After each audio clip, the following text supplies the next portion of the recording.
Perfect. Only one information for you. Maybe sometimes you will feel that video is not so perfect. It's because we are now broadcasting from 3 different continents. Scott is in New York, as I know, and Yindra is in Prague, and I'm in Vietnam. So sorry for that, and don't make yourself disturbed by that. So Scott, we are continue with questions. We have some topics which are very important for Czech people. So thank you very much for being with us, and for all of us who are watching, you can discuss everything. Just debate under this video. You can write comments. It's okay. You can talk. You can just say your opinion.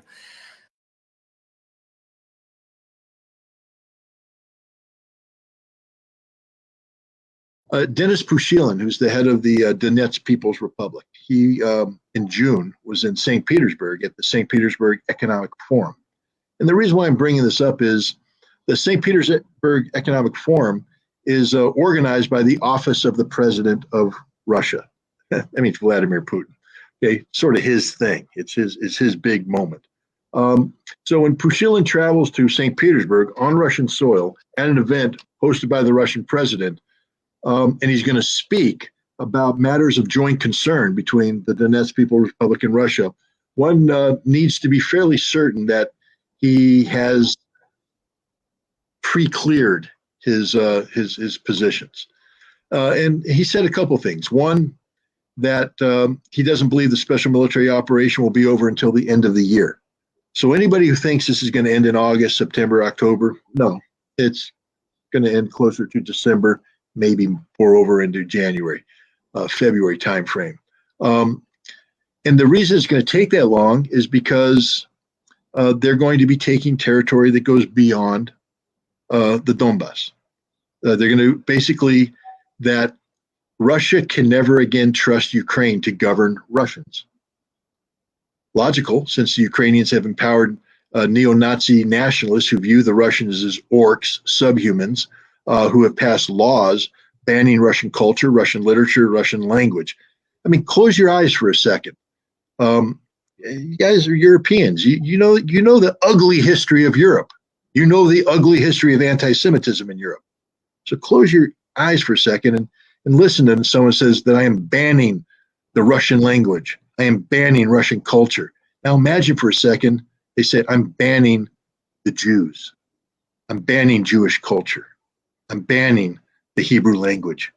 I'm banning, wow, sounds eerily like what was going on back in the 1930s in Germany and elsewhere in Europe. War is complicated business. You need a lot of, you need approvals, and there can be serious domestic backlash. And remember, even though Putin was confident that Russia would win the economic game, war, boomerang the sanctions back, there was no guarantees that was going to happen. And if there was severe economic fallout in Russia that generated some domestic unrest, you don't want to reinforce that unrest by mobilizing for war. So I think the Russians have been very clever and very careful in their approach. But the other thing that means is that they haven't even come close to tapping their capability. So anybody who thinks that Russia is bleeding themselves out in Ukraine and will not be able to stand up to NATO once this conflict is over, wrong. The Russian military is untapped. There's still a lot of it left. And more importantly, the Russians are rotating units through. They're all getting combat experience in large-scale ground combat in Ukraine, invaluable experience NATO doesn't have. So if there's ever a conflict between NATO and Russia, understand this. Your Czech battalions who don't know anything about war, don't know how to fight war, don't know what war is like, probably don't train very well either because you have budgetary issues. They're going to be going up against Russian equivalents who have perfected the art of war. You know what the art of war is? I don't mean to be too blunt. It's about killing. It means the Russians are very good at killing people. And if the Czechs want to fight the Russians will be very good at killing the Czechs. They'll be very good at killing Germans, very good at killing Poles, because they perfected this. NATO hasn't. Your troops right now are sitting on their butts in barracks playing video games. The Russians are out in the field right now killing Ukrainians. You tell me which one's preparing them better for war. The Russians right now they're very realistic. They're very pragmatic, and they're very mature in their response. But let's never forget for a second that this is a very capable military, Ukrainian military, very large, 260,000 regular troops, 600 to 700,000 reserves. Their regular forces were trained and equipped to NATO standards. Let me put it this way. If the Ukrainian military went to war against Czech Republic, they'd crush you in a second. They'd overrun the country. If they went to war against Germany, they beat the Germans in a stand-up fight every day of the week. There's not an army in Europe to beat the Ukrainians. They're that good. But Russia's not willing to suffer the casualties, generate the dramatic success. The art of war that Russia has perfected is the art of large-scale positional warfare, meaning that they have allowed the battlefield to become defined. That this isn't about grand maneuvering. This isn't about tanks sweeping here, there, and everywhere. They've allowed the battlefield to become very defined, so it's very conducive to an artillery duel. So there's a lot of firepower being brought to bear. And the Russians are winning this artillery duel hands down. Listen to the testimony of the mercenaries who are coming back. It's amazing what they say. We never saw a Russian. We never saw a Russian. We just sat in our trenches and got blown up. They killed everybody and we never saw a Russian till we retreated. They don't need their best tanks. They don't need their best equipment. That stuff's best kept in reserve in case NATO thinks they really want to fight Russia. And remember what Putin said. You think you can beat us? Why don't you try? And if you try, you're going to go up against the varsity. I don't know if they have that term in Europe or not, but in American high schools, we have the junior varsity, which are the players who aren't as good. They need to get a little bit more skill, so they play on the junior varsity team. Then we have the varsity, big boys, the guys that can play that know how to play. Russia's the varsity. Europe's JV. You don't stand a chance. You think you can fight the Russians? I wouldn't advise it, because they're experienced. They've perfected the art of war, and they're not using their best assets, as you rightly pointed out. They're using some good ones. I don't think we should denigrate the quality of the Russian forces there, but they've kept enough quality in reserve that if NATO wants to play hook and jab, the Russians can play that game as well. Do you want to add something, Andre? No, I think we can move to another question. I think it was like all very precisely answered. So let's move to another topic, because we have a lot of them left. So next question. The Czech Republic and other European countries are buying F-35 aircraft, which serve as carriers of nuclear warheads. Could this lead Putin to become more aggressive, or is it just a defensive gesture? What do you think, Scott? Can I just like first question, like prequel, like what do you think about buying F-35s? Because we had 14 Gripens in our military, and right now we are buying 24 F-35s. And basically, we need to refurbish everything, because first of all, it costs us 80 billion Czech crowns, which is something about $4 billion US, and it's much more heavier aircraft. We need to reconstruct our airports, military airports. I mean, because the F-35s are much more heavy than Swedish Gripens. We need to completely train new staff. Like both they are caring about the planes and the pilots. It's much more costly, like 3.5 more costly, like running these F-35s than the Gripens. And in the end, like everybody says that the F-35s are too slow, and they are just good as the warhead carriers, but nothing else. So what do you think about these planes, and if it is like smart move, or how do you evaluate this? The F-35 is one of the worst fighters the United States has ever produced. It doesn't work. If you're an F-35 pilot, you're going to die. If you're a Czech who thinks he's going to fly the F-35 to fame and glory, you're not. It's not a stealth airplane. It's going to be detected and shot down instantaneously. Its electronics don't work. It's a very difficult aircraft to maintain. It has a high failure rate, the engine. You're going to, even if you're not at war, you're going to go bankrupt maintaining it. I challenge the Czech Air Force to have a 40% combat availability rate. You won't. That means 4 out of every 10 airplanes are able to fly. You're not going to get that because the plane sucks. It's horrible.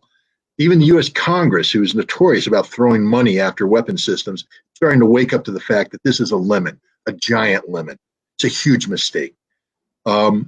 It's suicide to try and fly this airplane in combat. Suicide. Now, you talk about its nuclear capable. The F-35A is a nuclear capable platform. That means that it's been certified to operate the B-61 air-delivered nuclear bomb. That is the weapon of choice for NATO at this point in time. What's the danger here? The danger is if you study the history of arms control between the Soviet Union, United States, and then Russia and the United States, the Russians have always complained about this ridiculous NATO policy. I mean, let me ask you this. Does Czechoslovakia have nuclear weapons? Nope. Are you a nuclear power? Zero. No. Right. But you're going to have F-35As, which according to the new NATO nuclear doctrine makes you a nuclear power, because every NATO member who has an F-35A now has a nuclear capable platform that NATO expects you to use in a nuclear role come war. Now, the Russians have always said, we talk about the French and the British having nuclear weapons, but why do you have nuclear weapons in Germany, and why do you require Germany to have the Tornado, the nuclear? Because in wartime, the German aircraft are going to deliver nuclear weapons. Why do we have nuclear weapons in Turkey? Is Turkey a nuclear power? No, but there's American nuclear weapons in Turkey that'll be turned over to the Turkish Air Force during time of war to drop on the Russian enemy. The Russians have always said that this is a horribly irresponsible policy. And it complicates disarmament because NATO refuses to, because when the United States negotiates with Russia, we negotiate about American nuclear capability and Russian nuclear capability. The Russians keep saying, but wait a minute, all those B-61 bombs there, they're American. We say, no, they're NATO. They're not NATO, they're American. But the bottom line is, if the Czech Republic acquires the F-35A, understand that from the Russian perspective, I mean, how many did you say you're going to buy? 24? 24. Yeah. 34? 24? 24. 24. The Russians view that as 24 nuclear weapons delivery platforms, which means Russia now will target them accordingly, which means the Czech Republic is now going to be targeted by Russian nuclear weapons. Right off the bat, you're going to be now automatically part of the Russian nuclear target deck. Hey, congratulations, Czech people. Did you think about that when you bought these airplanes? You live in Prague? You thought Prague's a beautiful city, lots of culture? You're nothing but a nuclear target. And if you go to war against Russia, in addition to getting your military crushed on the battlefield, if it goes nuclear, your city's gone. All of Czechoslovakia, or all of the Czech Republic's gone. Because you decided you wanted to play nuclear games. Well, you play stupid games, you win stupid prizes, and you just won the dumbest prize of all. An airplane that doesn't work and a nuclear doctrine that guarantees your country will be destroyed in time of war. It's just stupid. It's the worst mistake you could have made. You would have been better off buying more Gripens, because at least they can take off and engage in a dogfight without any of the stupidity of American-driven NATO nuclear policy attached to it. It's crazy. Yeah, strictly said. Honestly, Scott, thank you very much for answering. Next question is do you think, Scott, that would the course of the conflict be different if Trump were in power? Donald Trump ran on a platform of, hey, why can't we be friends with Russia? I liked it. I like that approach. I can't say I'm the biggest Donald Trump fan in the world, but I like that. You know, he asked some other relevant questions like, why do we have NATO? You know, the Cold War ended 30 years ago. Why do we still have NATO? What's the purpose of this organization? And even if you guys think it wants it, why are we paying for it? Why doesn't NATO carry its own weight? These are great questions. I like these questions. But the problem is that Donald Trump, you know, he won the 2016 election under a cloud created by the Democratic Party, a cloud based upon misinformation of an election stolen by Russia on behalf of Donald Trump. And this led to the Democratic-controlled Congress, House of Representatives, launching investigation after investigation against him in an effort to stymie his presidency. The Mueller. Yeah, absolutely. And, you know, so, you know, here's a guy that said he ran on a platform of, why can't we be friends with Russia? And instead he became, I'm the president who is tougher against Russia than any other president.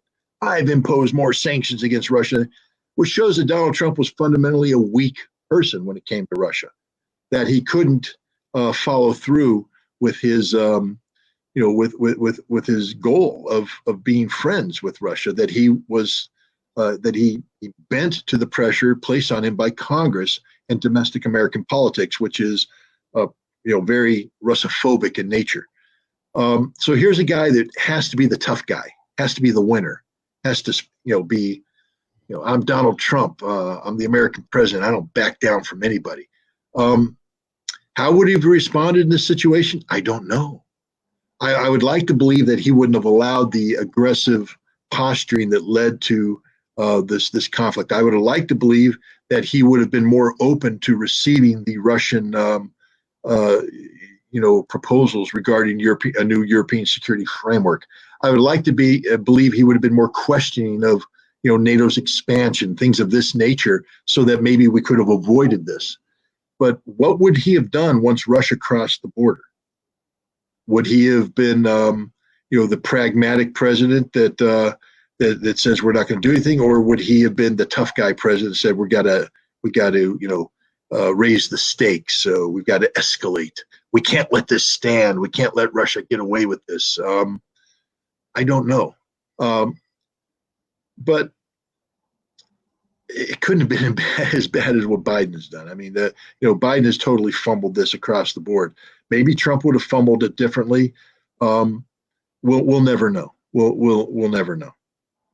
Just a follow-up question is, do you think there is like any chance that the upcoming midterm elections in the United States would change the situation? Do they have any impact on this? Because it's not about the government, but it could shift the powers from Democrats to Republicans or something like that. Could this have any impact on the Ukrainian war? Well, as I said, Russophobia runs deep in the American DNA right now, especially the political DNA. You know, Republicans and Democrats have voiced their outrage over the Russian invasion of Ukraine, and it's largely bipartisan support for the provision of military aid. So Republicans taking over Congress in and of itself doesn't seem to be a formula for policy change. But here's the big but.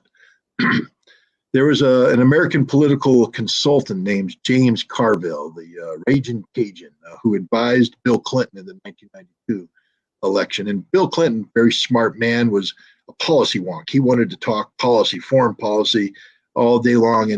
And Carville went to him and said, no. It's the economy, stupid. That's all you have to worry about is the economy, and you'll win the election.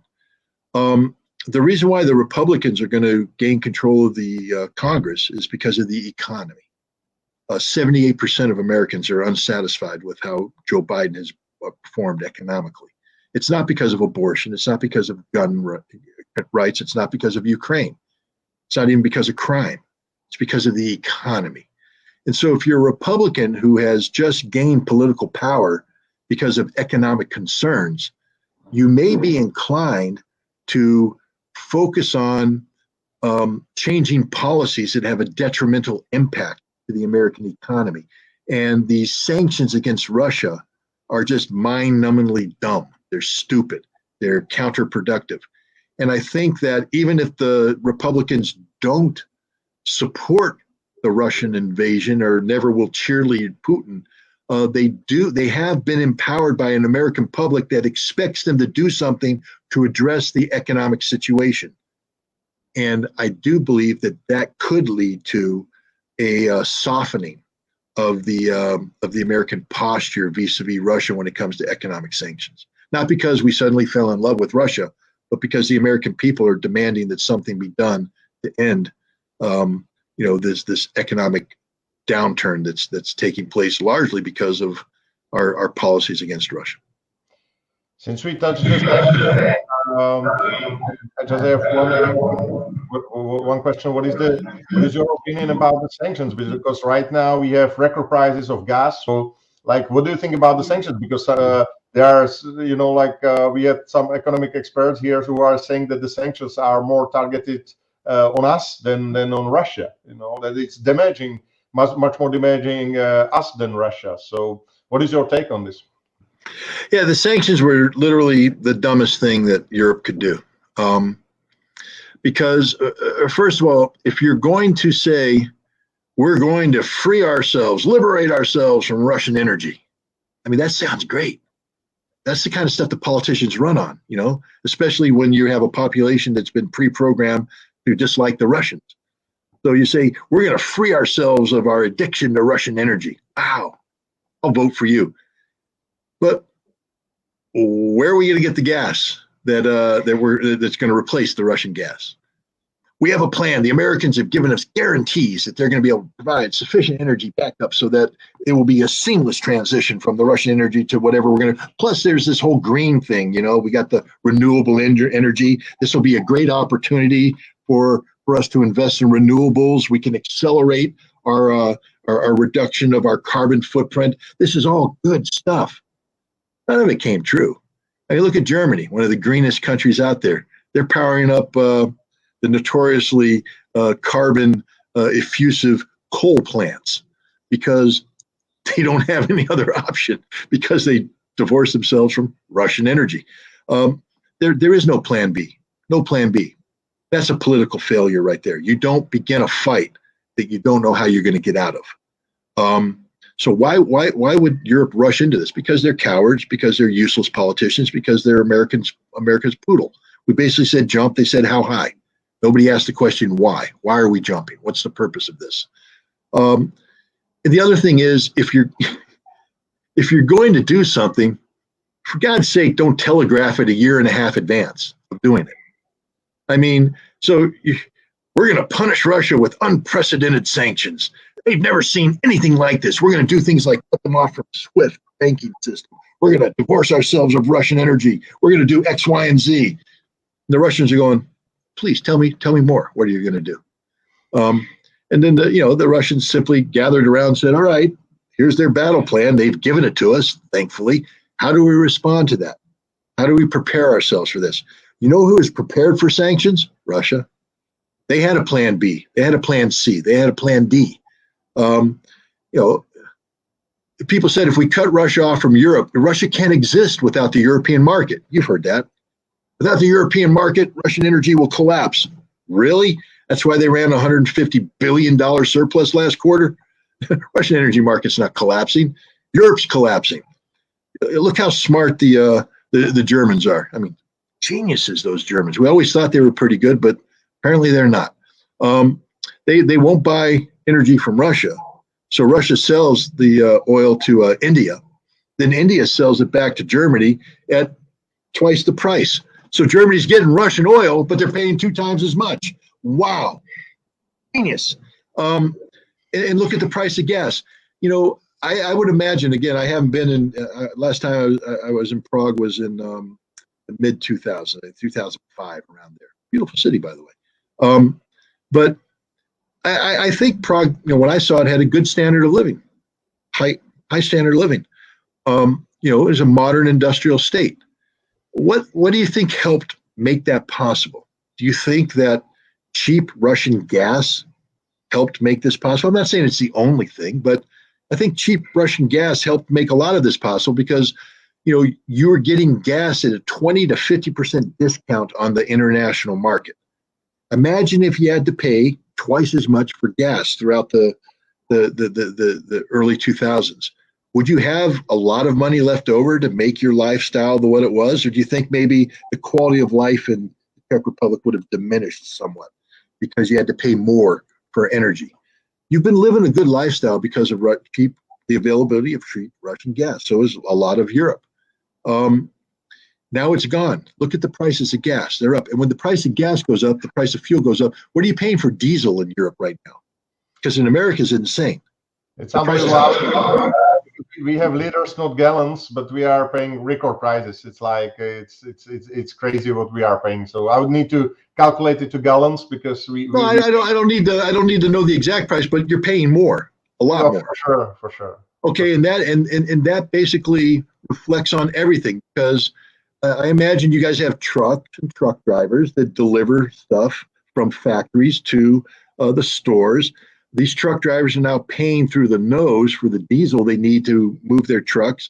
That means that they're going to transfer that cost to the goods to the store, who's going to transfer it to the consumer. Again, it's all anecdotal, but my wife and I go to the supermarket to buy food. I can guarantee you that we're paying twice as much for food now than we were before this crisis. The food prices are insane here, insane, and they're only going up. I would imagine that's happening to you too. Now, I'll ask you a personal question. You don't have to answer, but I'd like your audience to reflect on this. What's your paycheck look like? Well, has it gone up 23%? No. Probably not. Probably flat. Probably like mine, flat, maybe even a little less because of diminished economic opportunity. Your paycheck is flatlining, but the cost of everything is going through the roof, which is in effect meaning you're earning less money right now. Your quality of life is reducing because you can't afford it. That's what's happening here. This was the most predictable thing ever. I don't want to brag, but I wrote an article in November, and then I repeated it in December, where I said the sanctions will boomerang back on Europe. They will destroy the European economy, and they will destroy the politicians who voted in favor of this. I said that in November and December, which means this was a predictable event. This should not have taken the West by surprise. And this is why your politicians have to be held doubly accountable, because this isn't a mistake. This is a deliberate act of economic suicide by politicians who didn't have the courage to tell America to stick it in its ear. Yeah, well, one last additional questions to this. What do you think about the role of China? Because Putin was in Beijing on 4th of February, signing the agreement. Do you see this as like a smart game played by China, or is like standing out of this conflict and just making trades with everybody, or what is the role of China there?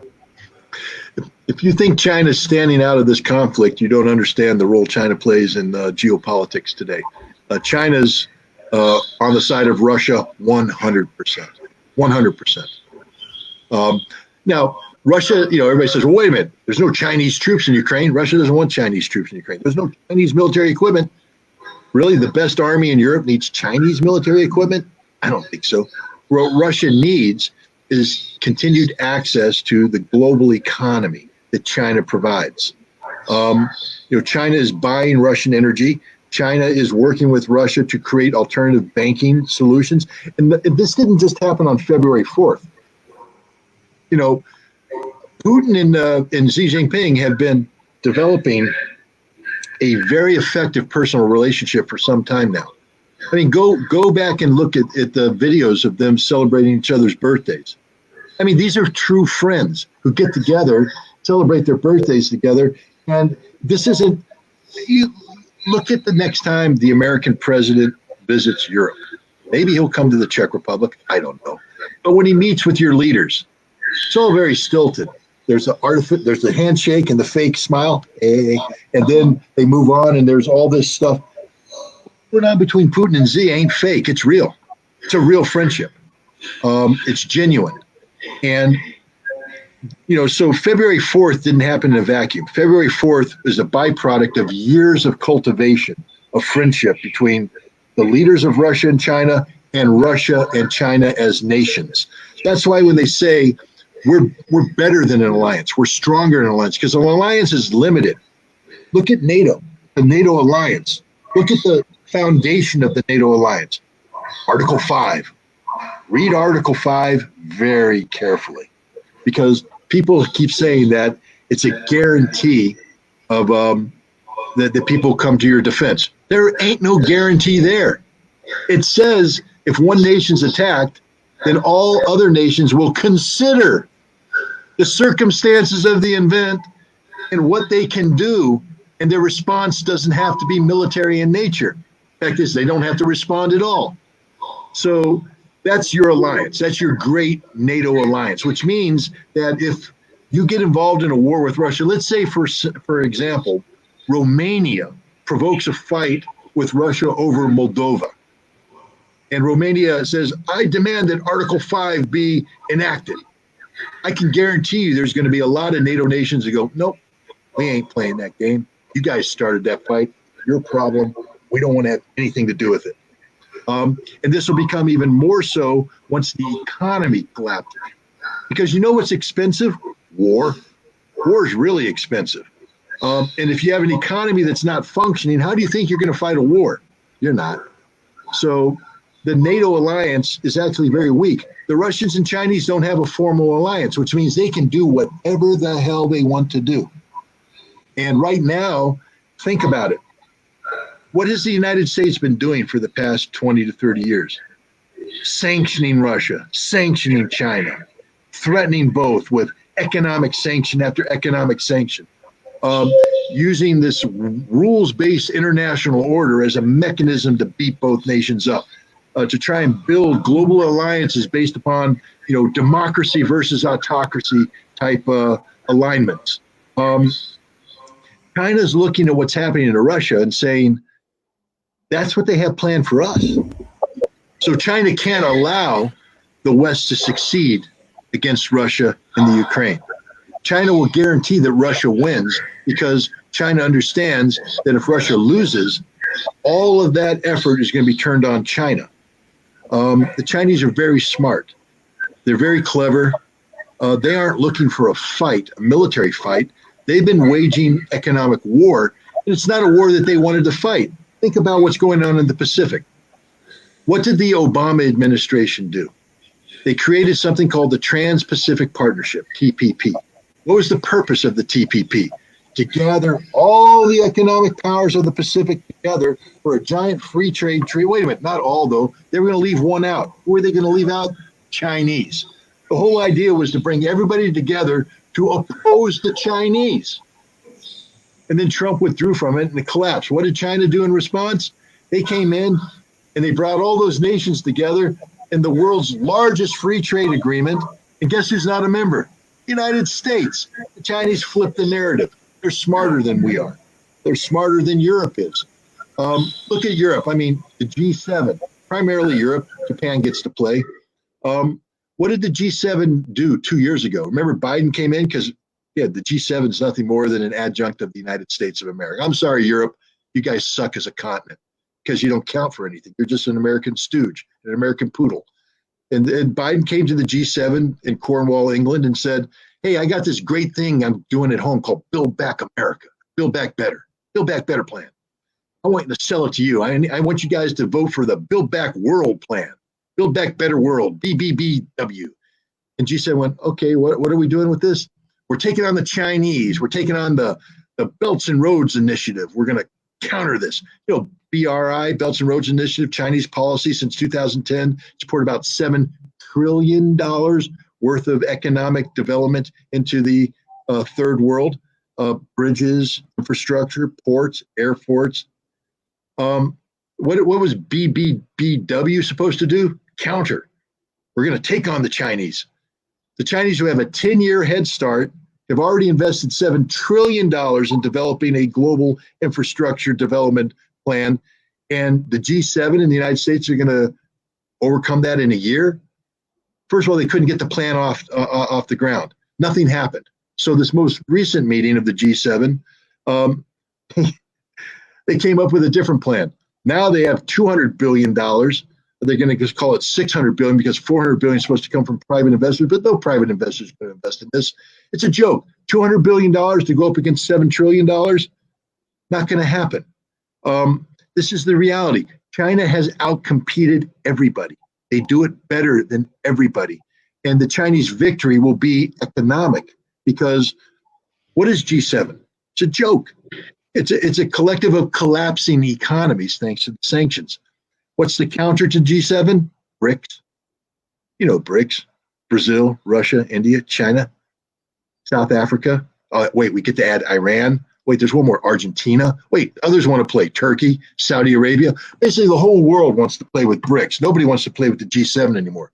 Right now, the G20 is having a conference in October. They can't, I think November maybe, in Indonesia. They can't agree on anything. They can't get a joint statement out. But what is the G20? Subtract the G7 from the G20, and you got BRICS. Really. And that's the future of the world. And China and Russia are directing the future of the world. China's on Russia's side. Russia's on China's side. That's just the way it is. Thanks everyone for sharing. Maybe this sounds has some little issue. Now I hope it's working. So next question for you, Scott, is a very interesting one. And it's in 2021, the Pandora Papers case was leaked and Zelensky appears to have been involved. Do you think that the investigation is still ongoing, or was it swept off the table as part of the war? Well, first of all, the Pandora Papers were the byproduct of a journalistic investigation. It wasn't the byproduct of an investigation by some court of jurisdiction or nations. The United States not investigating them. Did the European Union call together a tribunal to investigate Zelensky? No. Nothing's happening with this right now. No journalist is talking about it anymore. Everybody's instead of investigating Zelensky for being, this corrupt money launderer who's pilfering the wealth of Ukraine for his own personal benefit. He's the modern day Winston Churchill. He's King Leonidas leading the 300 against the million-man immortals. He is Europe's hero. He is the definition of what democracy should be. He is defending democracy. I'd be a little insulted about that if I were the Czechs. You are a democratic nation, I believe. You function as one, and yet you're not a model of democracy in Europe. No, the most corrupt nation in the world is the model of democracy in Europe. This comedian president who before the war had 23% support and only sustained his power by banning political parties. How is that democratic? Well, there's obviously one thing like what you said is just again a follow-up question. The thing is that right now, obviously, like when you asked why we are supporting this, it's because as you said that a lot of Americans are Russophobic. We are like one of the most Russophobic countries in the world because of 1968. Still a lot of people remember that, and our fathers were telling us that it was the saddest day of their life, and so on, which is completely understandable. But the world has turned, and I think a lot of people have not noticed. But when we talked about media, what do you think about the role of the media? Because there is like a lot of propaganda there. As I said, they are blocking websites here in the Czech Republic and all of the stuff, and there is just only one way of informing the people. There is no other no other informations are allowed at all, and everybody who says anything else is pro-Russian, is Russian agent, is Putin's agent, and so on and so on. And I just want to have like equal information, like objective information if possible. But this is not the case right now. No, and I have to warn you that by having me on, you put yourself at risk because you can be deplatformed. I've been banned from Twitter. People who play interviews of me on YouTube find that these videos are taken down. And I've been labeled by the Ukrainian government as a Russian propagandist. I'm on that infamous blacklist that has been published by the Office of the Presidency. Which is just an absurd in the extreme. You don't have to agree with me. I don't expect everybody. The fact is, I always say when I talk, I say what I would like is everybody in the audience to view me as a Russian agent of disinformation, to treat everything I say with suspicion, so that you go out and you research it and you study it and you find out if I'm fact-based or not. Don't treat anything I say at face value. Question everything. That would be wonderful. But I've been called a Russian propagandist for three things. The website listed three things. One, that I dare say that Ukraine had become a NATO base. I mean, when you have a NATO base on your soil, Ukraine has become a NATO base. This is a statement of fact. Ukraine allowed the United States and NATO to put in permanent training installations. I believe some Czech troops rotated through there on occasion, which the United States said were, the one base in question. Every 55 days, the United States trained a battalion of Ukrainian troops and sent them east to kill Russians. That makes you a NATO base. End of story. Am I a Russian propagandist for telling the truth? Maybe if that's the definition of Russian propagandist, somebody who tells the truth, yep, count me in. I'm a Russian propagandist now. Yeah, and the other thing I was accused of is sustaining the narrative that the Bucha massacre was done by Ukrainian security forces and not Russia. The facts are clear on this one. The Ukrainian security forces did it. They pretty much admitted doing it, but now they've come back because the media doesn't allow questioning of official narratives. So here we have a case where the Ukrainians literally shot somebody, had the smoking gun in their hands, dropped the gun and said Russia did it, and everybody believed them, even though they know they shot the guys. I'm a Russian propagandist now for telling the truth about Putin, challenging the narrative. Then lastly, I called the conflict between Ukraine and Russia a proxy war between NATO and Ukraine. Imagine me saying that. What a horribly propagandist thing to say. Max Boot, a notorious Russophobe who writes for the Washington Post, a newspaper that does not like Russia, wrote an opinion piece earlier this month where he basically said that the Ukrainian conflict is a proxy conflict. Is he a Russian propagandist? When the Secretary of Defense of the United States, Lloyd Austin, speaking in Europe in May, says that the American policy objective for this war is to use the Ukrainians to bring pain to the Russians, to inflict harm on the white Russians, to weaken Russia. That is literally the definition of a proxy conflict. Is he a Russian propagandist? No. The thing is, all these other people are speaking out in a manner which supports the policy of defending Ukraine. I'm using truth to, that's a statement of fact. That doesn't make me a Russian propagandist. I mean, if I look outside and say it's raining and the rain's coming down, what? Am I a conspiracy theorist? No, I'm just stating a fact. Rain is falling from the sky. Now, I can make these assessments based upon my background and analytical capabilities. Journalists are very capable as well.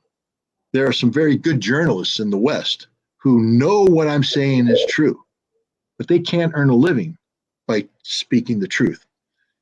I don't know what the situation is in the Czech Republic when it comes to your media. I have to be honest and say I'm not an expert on it. I would imagine that your media isn't state controlled. I imagine you have private TV stations, private newspapers, etc., but that they are responsive to legislation. That if your parliament passes certain laws and regulations, that they have to abide by them. Here in the United States, we don't do news anymore. That's not how it works. See, news is about informing people. News is an impartial, dispassionate recitation of facts. We don't do that. That's boring. We entertain. The job of what they call the so-called news networks today is to entertain people. And you entertain people by having headline-grabbing news. Breaking news. Everything's breaking news nowadays. Breaking news. Breaking news. Breaking news. Well, where do you get your breaking news from? I mean, sometimes things happen. That's breaking news. But more often than not, you're dependent upon the government to give you information of an inflammatory nature that then you can run to and say, this is breaking news. The irony is we know this is the case. The National Security Council has come out and said, we're declassifying intelligence information to feed it to the American media so they can shine a light on something to shape the narrative, even though we know what we're declassifying isn't true. Basically, the United States is putting lies out there to get into Putin's head through the vehicle of the American media. This is entertainment. It's not news. It's about money. You entertain so people watch. The more viewers you get, the higher revenue base you have for advertising dollars. Again, I don't know how the Czech media works, but I would imagine it's a similar model, that you're dependent upon advertising dollars, which means you're dependent upon viewership, subscriptions, which means you better have headline grabbing information.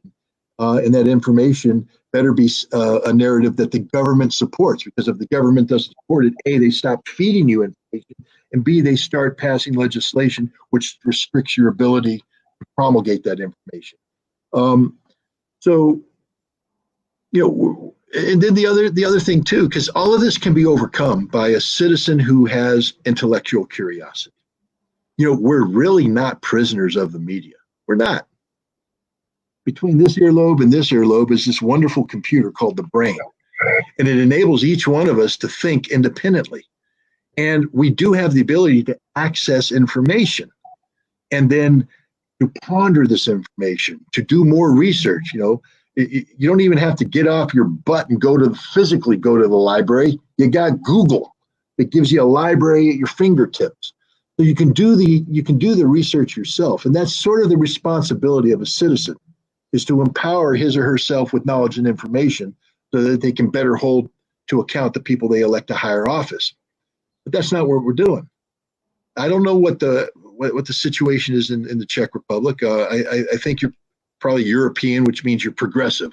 Do your people work more than a 40-hour work week regularly? Do you get vacations? I think you do. I think that's sort of the European thing. The French model. Maybe you want to go to the 4-day work week and take 2 months vacation. Who knows? But yeah, you have a good life. In America, we don't have that, guys. We don't have that. Families are working 2 full-time jobs just to stay afloat. Some of those jobs, people have to work, 60 hours, 80 hours, 100 hours a week just to get enough money to pay the bills. Vacations, what the hell is a vacation? Most Americans haven't seen a vacation in years. They can't afford a vacation. They got to live up to the expectations of the American dream. And what this means now is when they come home from work, they're exhausted physically and mentally. The last thing they want to do is turn on TV and be compelled to think. They don't want to think. They want to be entertained. You turn on TV to get your entertainment. And you're happy just sitting there being told what to think by the media. It's very comforting, you see, because now you can turn off the TV and go, oh, and then go to bed. It's a trap. It's a death trap. Now, I have some friends who are very smart people, very intelligent. And, in the lead up to the Iraq War, we would often go watch football, Monday Night Football in the local bar. Big thing in America, Monday Night Football. Your Europeans probably don't understand it. Do you have Monday Night Soccer? I don't know, but it's the equivalent. It's a big sport. We like to watch it. It's entertaining. But we would talk about it here. I can. I'm doing the commentary of NFL in Czech TV for 13 years. So there you go. So you understand the addiction. So we're watching the game, but I bring up the war because I was very public in my opposition to the war. And I would say, why aren't you guys, because they question me, say, why are you saying there's no weapons of mass destruction in Iraq? I mean, the government's not saying that. Rush Limbaugh's not saying that. Why are you saying that? I said, guys, you know who I am, right? And you know what I've done.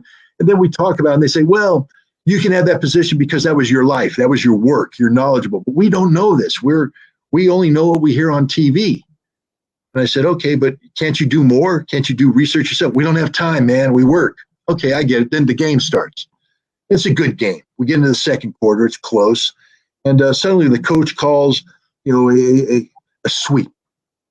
Why the hell did you call a sweep? Statistically, that's a non-functioning play in this situation. On 3rd and 3, you should always go with the fullback going through the 2-hole. I'm like, why would you know this? Because we've studied the statistics. We subscribe to newspapers that have all the sports statistics. Say, wait a minute, you have time to study sports statistics, but you don't have time to study the details about a war that's going to put American lives at risk. Unfortunately, that's the situation we find ourselves in. We've allowed ourselves to become dumb. We allowed ourselves to disengage, and it's our fault. We can blame the media all we want, but we're the ones that make it possible. Right. What's to say to it? So this is a question from Emily, and she's interested in your answer, Scott. How do you perceive the European Union and its influence on individual member states?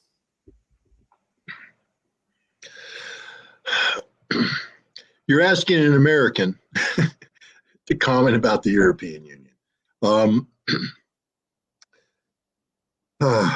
First of all, what is the European Union? It's an economic union, right? The concept is to have this common economy, a common currency. When you join the European Union, you join the euro market, I believe, right? It's euro right now, but it's like you are joining common market, but then you have to fulfill certain criteria in order to be able to get euro as your currency. And so my understanding is that, the notion when you say the European Union, people think of a singularity. Sort of like when they say Europe, that it's a homogeneous entity. The European Union. All Europeans are alike. All Europeans are the same. All European economies are the same, but they're not. They're not. Europe is, a byproduct of its constituent members. I believe that the economic reality in Spain is far different from the economic reality in Germany. I believe the economic reality in Greece is far different from the economic reality in, say, the Czech Republic. So you basically, in the European Union, you have the haves supporting the have-nots to create this illusion of balance. Here comes the problem. What happens when the haves no longer have? And that's happening right now because of the sanctions. What happens when these great economic powers that have been sustaining the European Union are no longer great economic powers? What happens when the economic engine that makes the myth of the European Union believable stops functioning? There's going to be a collapse. And already you're seeing in Europe today the gravitation away from a singularity that rotates around Strasbourg. I believe that's where the European seat of government for the European Union's in Strasbourg. I think it rotates to Brussels. I don't know. Again, I'm an American. I'm thousands of miles away. I'm very ignorant. But it's going away from the gravitation around the singularity of the European Union now to two differing economic approaches, one in Berlin, the other in Paris. The Berlin or the German bankers were very conservative. Forgive me for a second. This happens when I talk too much. It's God's way of telling me to shut up. But is in Paris, where the French want to be more liberal with their spending. There's going to be a great debate, I think, in Europe about the future of the economic direction, and I don't think the European Union is going to survive because Europe isn't a singularity. Europe isn't homogeneous, and the glue that's held it together is the economic viability of the big European economic engines that are all stalling right now because of the economic sanctions imposed against Russia and the boomeranging effect. And if Europe is unable to resolve this issue, What is the future of the Europe? I think you're gonna start to see nations make a decision that it's better for them to pursue independent economic policy than to attach themselves to a sinking ship. Right. So this is the last question for you, Scott. I will turn off your microphones for a while because I see some resonation.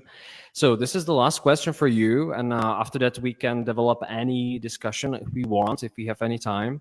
So the question is, Scott, do you perceive any connection between Putin and the globalists? And who profits the most from war now, according to you? So I switch on your microphone.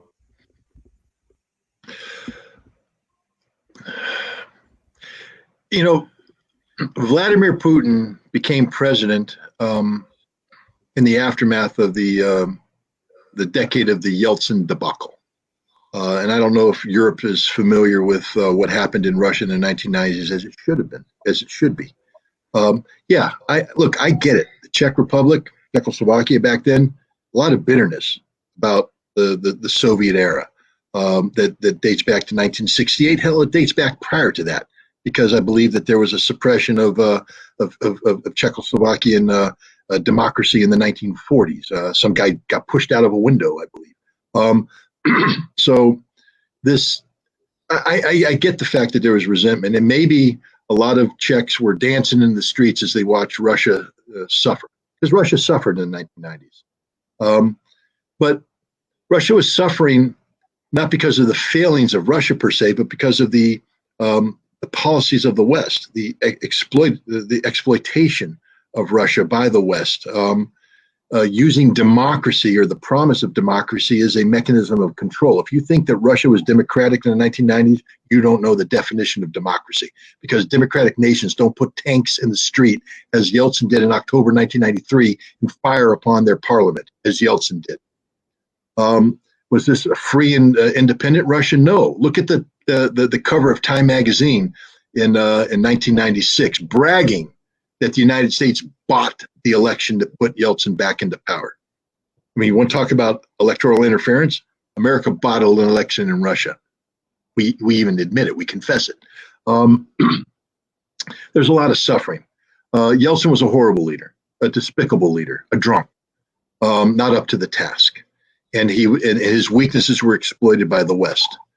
The man that and one of the things that occurred during that time was the rise of the oligarch class. That is, these Russian businessmen and former communist leaders who exploited the chaos in post-Soviet Russia to accumulate massive amounts of wealth, to enrich themselves and their cronies, and then they sent that wealth out of Russia into Europe. Putin inherited this. What was the man to do? Did he come in and say, "I'm a globalist. I'm here now to create a multipolar world"? And we're no. He said, "I got to fix Russia. That's my job, is to fix Russia." And there was a lot of problems in Russia. Remember, they had this little thing called the Chechen War in the early 2000s. That's a big deal back then. We tend to forget about it today. But Russia was embroiled in that. The economy was trashed, and Russia had to deal with the fact that the West didn't respect it. Look at the expansion of NATO. I mean, my God, what were they thinking? But they expanded, and so Putin was dealing with this, not the notion of creating a globalist response to America. That wasn't on the agenda when he first started. It was basically, how does Russia survive? How does Russia emerge from this situation? The first time that you hear a globalist vision out of Putin, I think, is around 2007 at the Munich Security Conference, one of the greatest political speeches ever given by anybody in modern history. I'd advise anybody watching this to go Google it and watch it. Not just the speech, but look at the way he answers the questions after the speech. This is a leader who is in control of his narrative, in control of his content, comfortable with the positions he's taking. and look at the discomfort of the people in the crowd. These masters of war that define NATO and Europe. John McCain shifting uncomfortably in his seat as Putin gives him the hard truth. But here Putin said that the age of the American singularity is over. I mean, he chastised Europe. He said, what have you done in Iraq? Have you even considered what you have done? And the answer is no, they didn't. Nobody considered it. But Putin did. And he said, the world can't operate this way anymore. The world can't allow the United States to dictate outcomes around the world. That the world has moved on. That this isn't post-World War II global geopolitics. This is a world that has mature nations that have to be taken into consideration. So there's going to be multipolarity. Russia is going to be one of those poles. China will be another. Other nations, Brazil will be a pole. and Putin put down the marker. But even then, he wasn't ready. He wasn't able to back his rhetoric up with meaningful action. He could position Russia to be stronger internally, but he hadn't yet perfected relations with China, perfected relations with the rest of the world. And it was an uphill struggle for him. You know what made it easy for him? The United States, because we're very good at getting everybody angry at us. I think the world just got tired of America always being at war with everybody. Either a shooting war in Afghanistan, Iraq, Syria, Yemen, the global war on terror, the never-ending conflict, or economic warfare. We sanctioned everybody. Everybody. Man, you wake up in the morning and put on the wrong clothes, we're going to sanction you. I'm being ridiculous here, but the point is, we were using sanctions as the response for everything. And in doing so, we alienated everybody, including our allies. Think about it for a second. We negotiate the Joint Comprehensive Plan of Action, the Iran nuclear deal, together with our European allies, France, Germany, the United Kingdom, the European Union. These are our good friends. And we all agree this is a good deal until Donald Trump decides that it's not a good deal. And he withdraws from it. And then he starts sanctioning Europe for complying with its obligations under an agreement that they signed with Iran. How insane is that? Totally insane. He sanctions China for everything. He sanctions Russia for everything. We sanction everybody for everything. And the world is tired of being sanctioned. The world is tired of a rules-based international order. What does a rules-based international order mean? You're a lawyer. What are rules? They're not laws. Rules are agreements among people like a club. The rules, but it's not law. Laws are passed by elected representatives, ratified by legislative bodies. You know what a law, what law is? The United Nations Charter. That's a law. But we don't abide by the United Nations Charter because we're the United States. We make everybody else comply with it, but we do whatever we want to do because we've written the rules-based international order. Russia's done with that. China's done with that. India's done with that. The world's done with that. It's not that Putin was pushing a globalist agenda.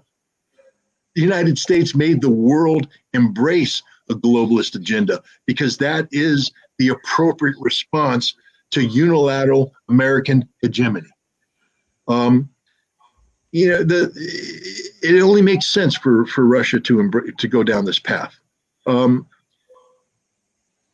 the United States and the West sanctioned Russia, they gave Putin the greatest gift ever.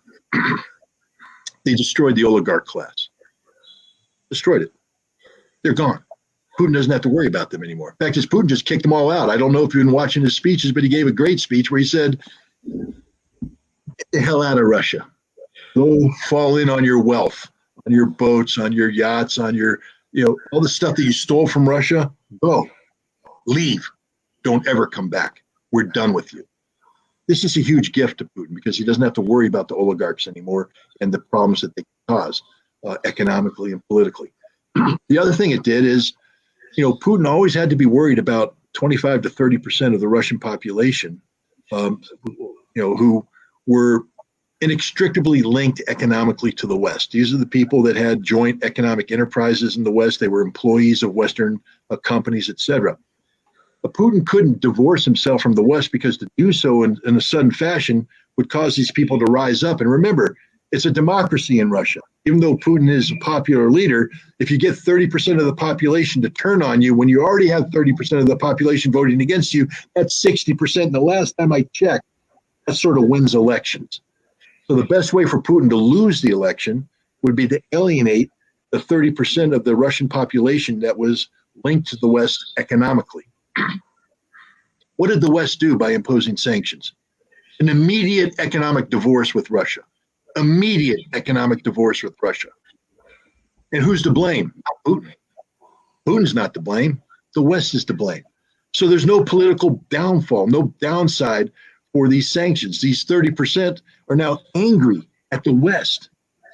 They're rallying around Putin, who, because of his globalist agenda, now has alternatives to the West economically. Russia's doing business with India, with China, with the world. Look at Argentina signing deals with Russia. Look at Brazil. Look at everybody. And so Putin now is liberated from the West. He didn't cause this.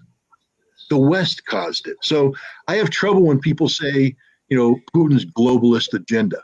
Putin is a leader who's looking out for the best interests of Russia. And right now, the best interests of Russia are defined by globalism, not because he said that's the model we have to embrace. It's because he was given no other option by the West, by Europe, by the United States, and the closing off of economic relations with Russia. Thanks for that. I think we are just talking a lot of time and taking a lot of time from you.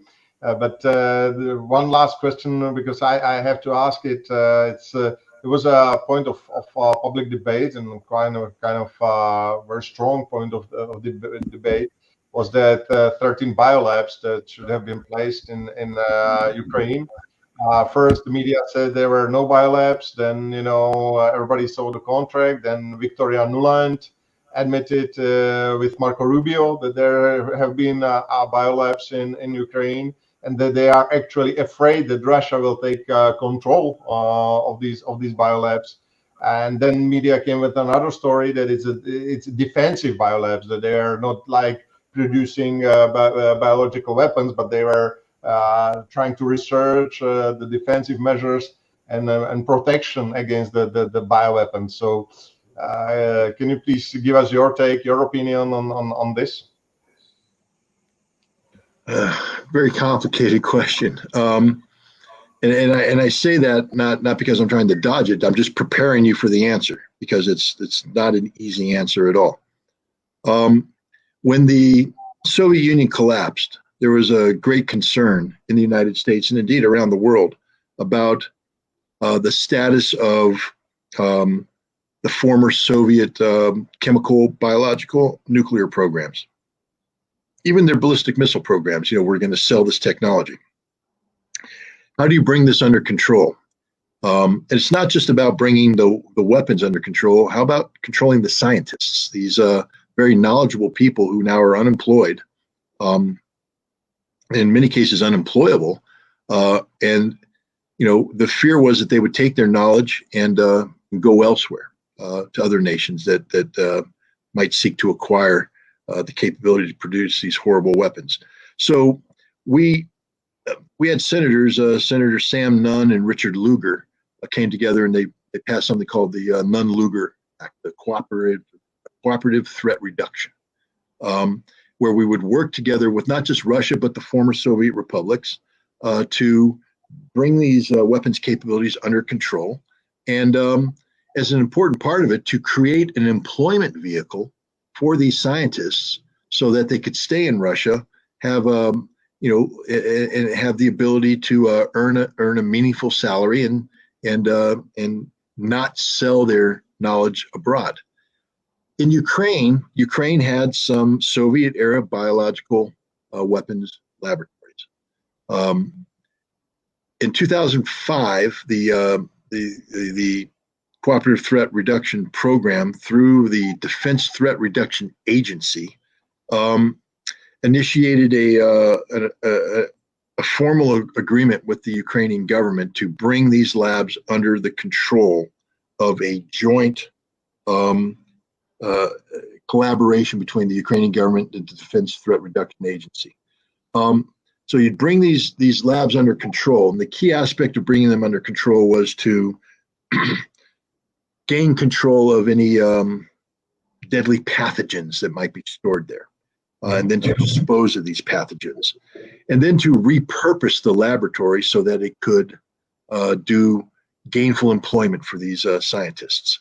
So they did that, but it didn't go down the way it's supposed to. And the reason why I say that is on the eve of the special military operation of the Russian invasion of Ukraine, the head of the program, the biological program in Ukraine, the American head, and I don't know his name right now off the top of my head, but he gave a press conference where he said that there was concern that Russia could bomb these facilities and destroy some of the refrigeration capability, and that if the frozen samples thawed out, they could be released into the environment. And then he said something very interesting, that among the pathogens they were worried about were pathogens dating back to the Soviet biological weapons program. Now, wait a minute. America is a signatory to the Biological and Toxin Weapons Convention, which prohibits the acquisition and retention of prescribed biological agents. In 2005, the United States took over these labs together with, as part of a joint cooperation, which means they've assumed responsibility for any pathogen samples that exist there. Why in 2022 are we talking about the danger of these pathogen samples somehow being thawed out and released in the public? We didn't destroy them. We retained them. We acquired them. We violated the Biological Weapons Toxin Convention. So right off the bat, we have to understand that the United States does not comply with its treaty obligation. This isn't speculation. I just gave you the case. It's fact-based, admitted by the director of the program. He doesn't admit violating the treaty, but he basically laid out a fact set that says you violated the treaty. We also know that the United States historically has viewed defensive biological warfare research in a very broad manner. What I mean by that, to give you, again, another fact-based example. After 9/11, envelopes were mailed in the United States through the U.S. postal system that contained dry powdered anthrax. This was a big scandal. Investigations were carried out. It turns out that dry powdered anthrax was produced by the United States in Dugway, Utah, at a defensive biological research facility, where ironically they train civilian hazardous materials response technicians. Guess who was trained there? In how to operate under live biological agents. We do the same thing in Alabama. We train with a live sarin and live VX nerve agent. Because if you're going to respond to a chemical weapons incident, you should know how to respond in a live agent environment. You should be confident in your equipment, confident in your procedures. It's totally legitimate, except for the following. The same production capabilities that produce that small amount of sample that's used what defines an offensive biological weapons program? What defines an offensive chemical weapons program? It's not the existence of the agent, apparently, because we possess it. I guess it was the intent to use, but here we produced anthrax in dry powder form, and it was used as a terrorist weapon by somebody who got their hands on it. I can guarantee you that if Iraq in 1997 had said, we want a defensive biological weapons program, so we're going to build a lab that can produce anthrax, but don't worry about it. We're not going to attack you. We're just going to build the anthrax so that we can test our equipment and our procedures. We would have said, not just no, but hell no. We'll bomb you if you do that because you represent a threat against the world. Double standards. The United States, under the guise of defensive weapons of mass destruction research, are producing live agent, live sarin, live VX, live anthrax, live botulinum toxin, and other things. So again, the reason why I'm saying this is we need to understand that the American approach to biological research is one that there is no distinction between an offensive and defensive biological weapons capability, none whatsoever. So now we come to Ukraine. They have these labs. They're employing. Now we come to the ugly reality of the American defense contracting business. You see, Congress appropriates money. It's Congress that approves all of this. So somebody has to make a case to Congress that they need to appropriate American taxpayer dollars for purpose X, Y, and Z.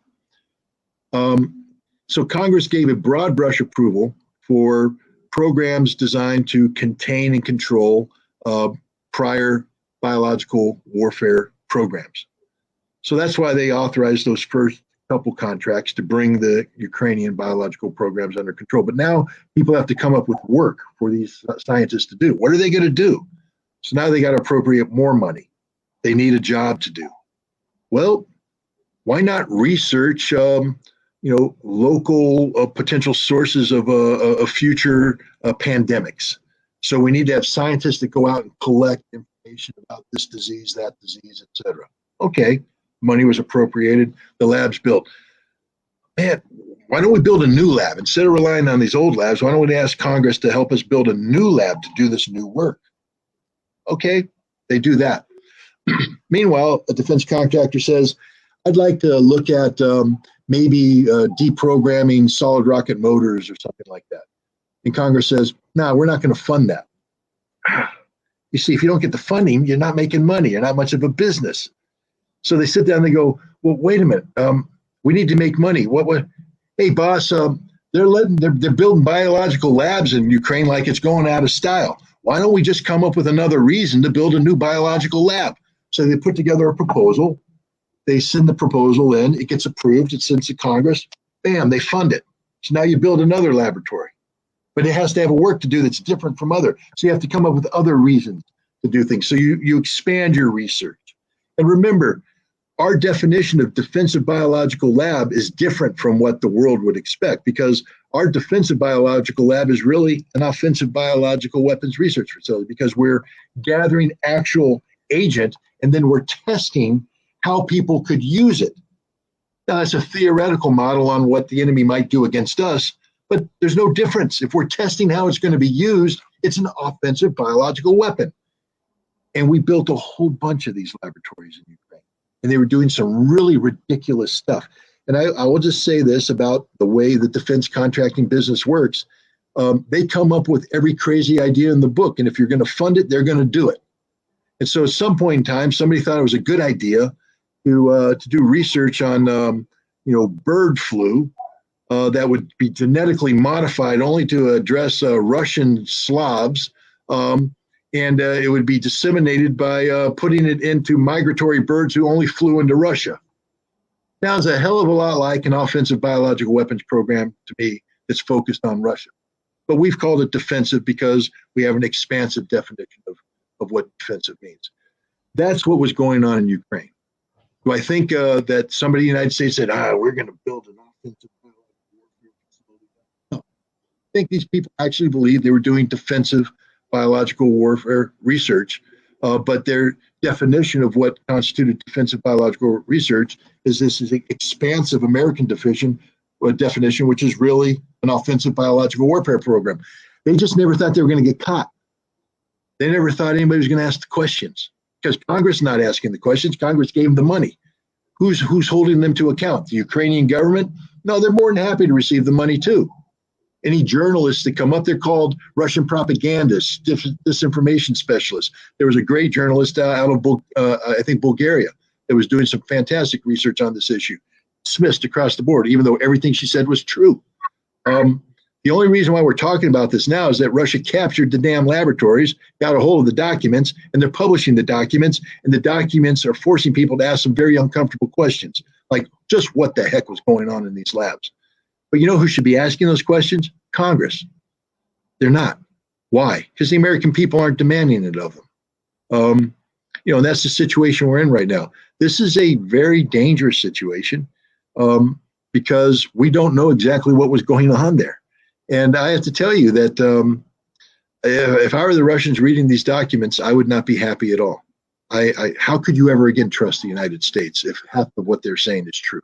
And there's no reason to believe that it's not true because the Russians have the documents. It's a very dangerous situation, very serious situation, a very embarrassing situation. As an American, I'm humiliated by this. This is not how we should be operating. This is amateur hour. This is not being the adult in the room. This is being a child who is given a toy and then use that toy in an irresponsible fashion. But that's my response to the question about the Ukrainian biolabs. Maybe one last question then came from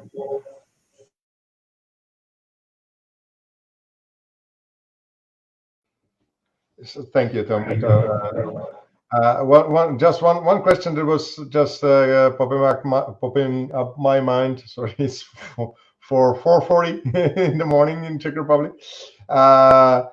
If you are right now in the White House, the President of the United States, what would you do in order to, like, solve this conflict and somehow make things work properly? What would be your advice to the U.S. president?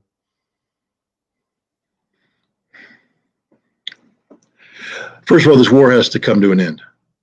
The number one priority is how to get this war to come to an end, which means you have to address the war in its different components. This isn't just about bringing the guns to a halt. This is about addressing the underlying reasons why the guns were fired in the first place. I would ask the president to reassess the expansion of NATO, and indeed reassess NATO as an alliance.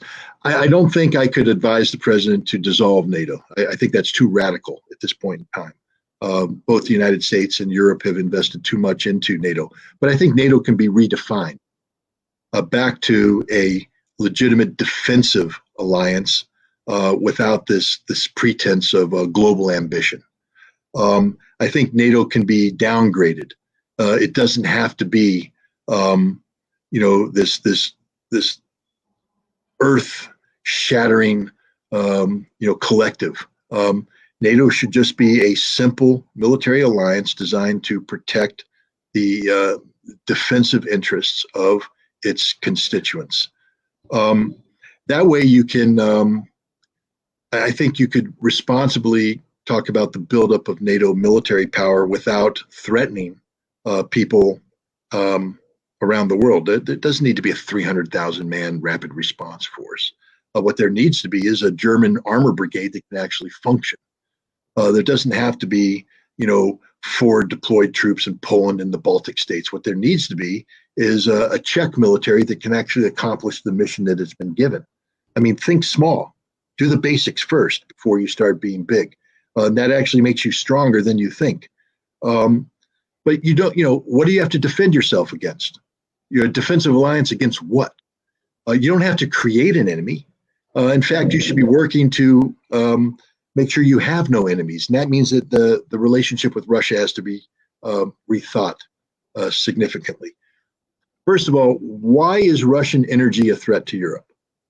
As I indicated in an earlier part of our discussion, it's actually one of the greatest gifts Russia's given to Europe, because by providing Europe with a reliable source of cheap energy, Europe has saved hundreds of billions of dollars over the years that it's been able to reinvest into its infrastructure and its social welfare programs. It's a gift. Russia has given Europe a gift. Why is this a threat? Russia has never used energy as a weapon, never. That's only the hype put on by the United States. Russia earns money by being a reliable supplier of energy. So you're not a reliable supplier of energy if you're always threatening to turn off the switch. And Russia has never threatened to turn off the switch. Anytime Russia turned off the switch in the past, it was because of contractual problems, where they believed that a partner wasn't living up to its obligations. Indeed, Ukraine was on the receiving end of much of that. But what happened? In every instance, this went to a court of arbitration. And when the court made a ruling, even when that ruling was against Russia, what did Russia do? It complied with the ruling. because Russia is a nation that acts under the rule of law. That's not how somebody who uses energy as a weapon behaves. So this is a manufactured argument by Europe that is non-existent. And so I would, first of all, take the whole issue of Russian energy as a weapon off the table. I would tell the Europeans, I would tell the president to go to Europe and say, you enter into the energy contracts you need to enter into to have the best economic outcome for your people. That means you get to make the choice. I'm not going to tell you what to do. But if the Czechs can take a look at the existing pipeline infrastructure and say, man, we can get Russian gas at X, but if we try to bring in LNG from the United States through French port, it's going to be X times 3. Let's go with X, guys. It's cheap. That makes sense. That makes sense. Then the other thing is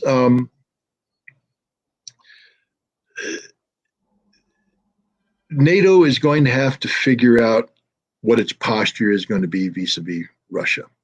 The Russians have put a marker down that says that while they're not going to demand that people leave NATO, they want NATO infrastructure to be withdrawn back to 1997 levels. I can understand how politically that's going to be difficult to do because that's seen as surrendering to Russia. And that's a very difficult thing. But you don't have to surrender to Russia. You just have to be smart. There used to be a treaty called the Conventional Forces in Europe Treaty. And it was about reducing conventional forces to levels that A, didn't bankrupt each side. You didn't have to have 10,000 tanks each. And B, the force distribution was such that nobody was threatened by it. It was very difficult to talk about a surprise attack, et cetera. I could see the revival of a conventional forces in Europe type treaty that would achieve the Russian objective without being seen as a NATO surrender. So I would advise the president to try and revive meaningful conventional arms control. I would also immediately talk about reviving the Intermediate Nuclear Forces Treaty and expanding it to include these B-61 bombs and the F-35A fighters. If Czech Republic at the end of the day wants to buy an F-35A fighter, it's your money. Do what you want. But I don't have to give you a nuclear weapon.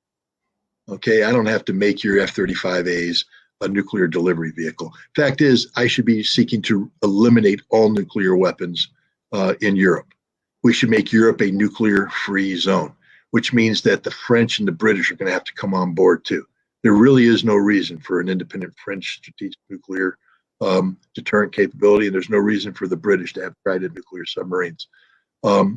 If Russia and the United States can agree on deep nuclear cuts, then the French and the British should agree on getting rid of their nuclear weapons, and NATO should agree on getting rid of its nuclear umbrella. End of story. The best way to make Europe a viable continent is to make it a continent that people want to live in and work in. And people don't want to live and work in a nuclear target. People run away from that. Right now, Europe's one big nuclear target. So even if you get your economy back on up and running, as long as Russia is viewing you as a threat, understand that every morning you wake up with the potential of a life-ending nuclear apocalypse.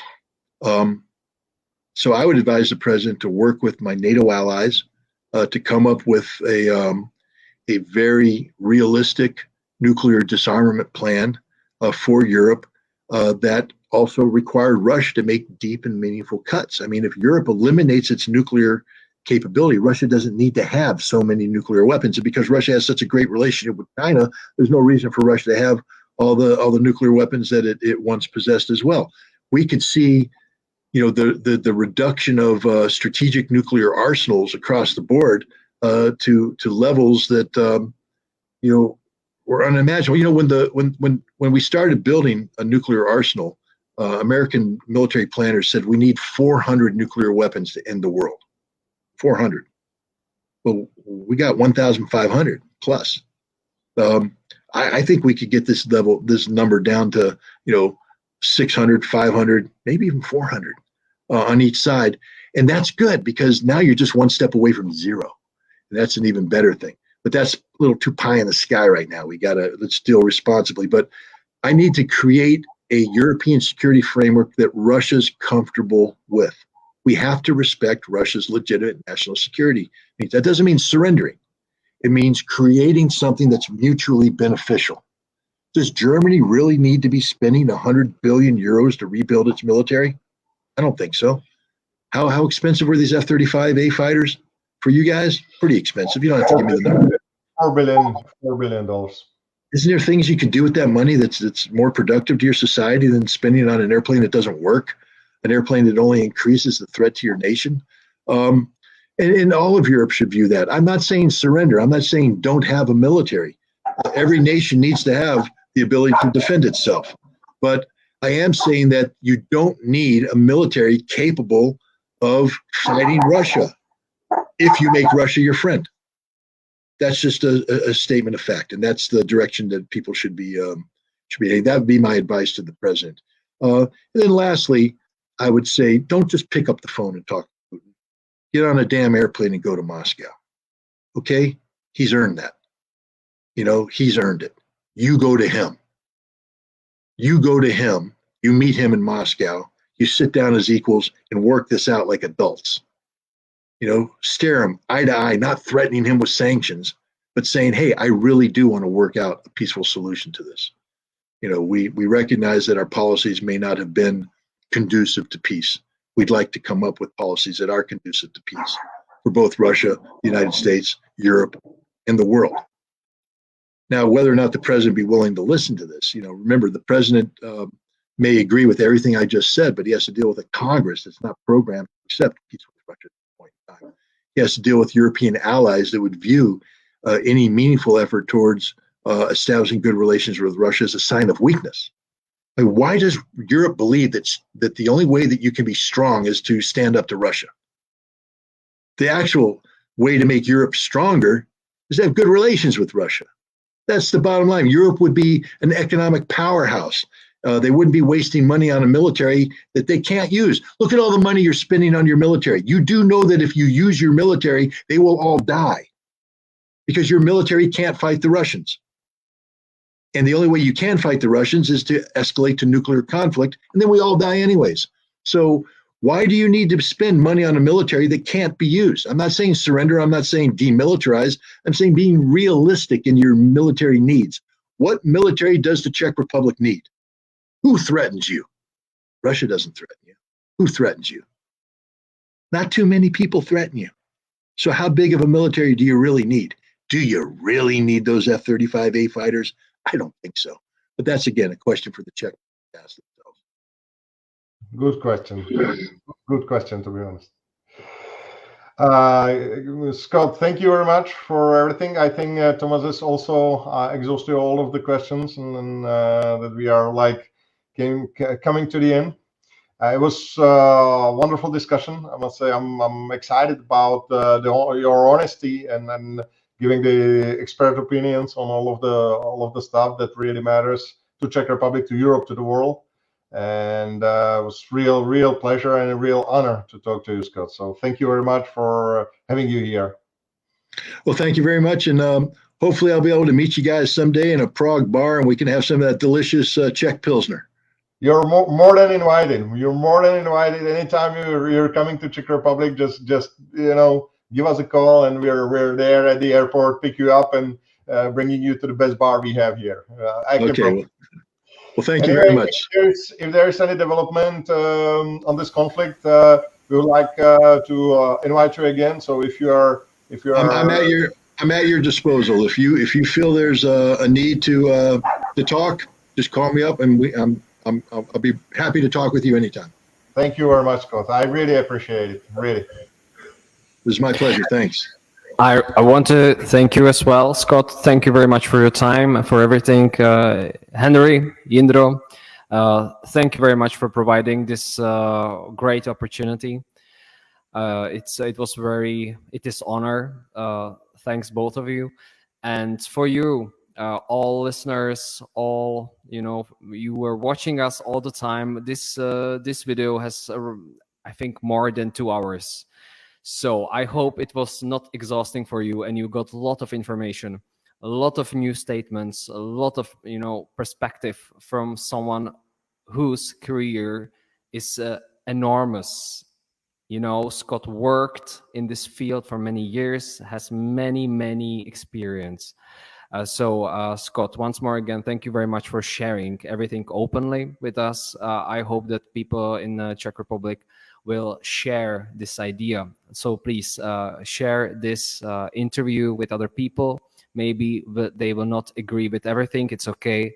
That's how it works. You can discuss everything below, write your opinion. Everything is welcomed here, guys. Okay, every opinion is welcomed. And that's I think all for now. We are in different times here in Vietnam. Is right now, I'll tell you, it's 10 o'clock in the morning. I think that Henry, you have 5 o'clock in the morning. So I admire you. You're so amazing. How you can look like this in at 5 in the morning. And Scott, your time I think is around 12 o'clock p.m. 11 p.m. in 11, yeah, 11. I'm an old man, 11 so I got to get my beauty sleep. So you see that we really, I would say just in the end, when you said that every discussion is welcome, obviously, I think the discussion is critical to everything that we are talking here. I think Scott even challenged you to think about it, to doubt it, to question it. But I think the most important thing is to start to use this computer, as Scott said, and think for yourself, not to be just told what you should think. Think for yourself. That's the most important thing that there is. Like I think it's important for every matter, not only for this war conflict, but for everything around you. It's funny. We are on different continents, but I can wish to all of us good night. So thank you very much, and thank you all the audience for watching us. Thank you for subscribe. Thank you for sharing. For any comments, I'll try to answer you. We will see how many there will be. So thank you very much, and once more again, see you next time. Thank you very much, guys. Thank you, Scott. Really appreciate it. Thank you.